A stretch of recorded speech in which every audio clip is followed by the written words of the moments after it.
Hello everyone, আসসালামু আলাইকুম। এখন বাজে সকাল 8:30।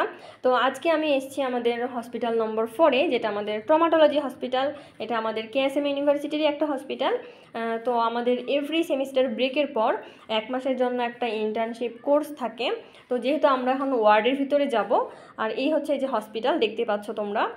তো যাওয়ার পথে মনে করলাম তোমাদেরকে একটু হালকা করে ভিউ দেখাতে দেখাতে নিয়ে যাই। অ্যান্ড ইন্টেনসিভ কেয়ারের ভিতরেও আজকে তোমাদেরকে হালকা একটা ভিউ দেখাবো ইনশাল্লাহ।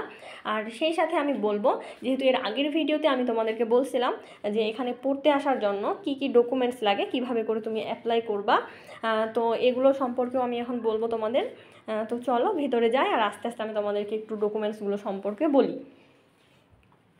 তো ডকুমেন্টস মেইনলি তোমার লাগবে এসএসসি এবং এইচএসসির সার্টিফিকেটগুলো লাগবে, আর সেই সাথে মার্কশিট লাগবে।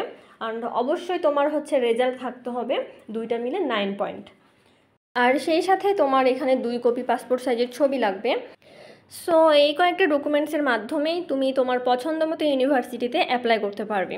তো অ্যাপ্লাই করার পর ইউনিভার্সিটি কর্তৃপক্ষ থেকে তোমার পেপারগুলো বিবেচনা করে তোমার জন্য তারা অফার লেটার পাঠাবে।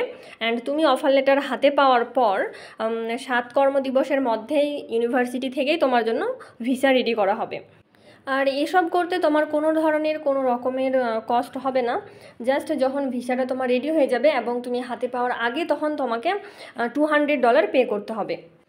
যদি বাংলা টাকা এটাকে কনভার্ট করে, তাহলে এটা মোটামুটি 25,000 টাকার মতো। আরেকটা কথা যেটা আমার কাছে বেশি প্রিফারেবল মনে হয়, যদি তোমরা চুজ করে থাকো তাহলে অবশ্যই সরকারি মেডিকেলটাকেই চুজ করো।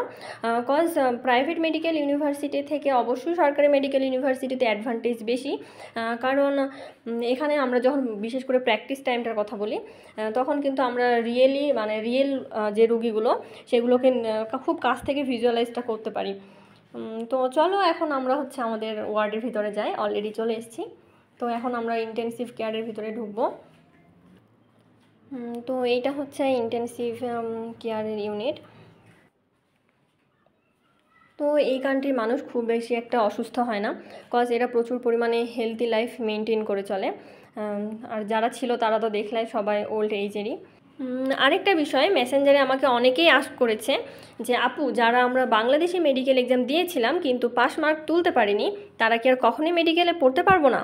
অবশ্যই পড়তে পারবে, বাট পাস করা এবং না করার মাঝে তো একটা পার্থক্য থেকেই যায়। সো এটা নিয়ে আমি নেক্সট একটা ভিডিওতে তোমাদেরকে ডিটেলসে বলবো। আর সেই সাথে এখানকার কোন ইউনিভার্সিটিতে কত কস্ট, সেটার একটা লিস্ট প্রেজেন্ট করব তোমাদের সামনে ইনশাল্লাহ। আজকে পর্যন্তই।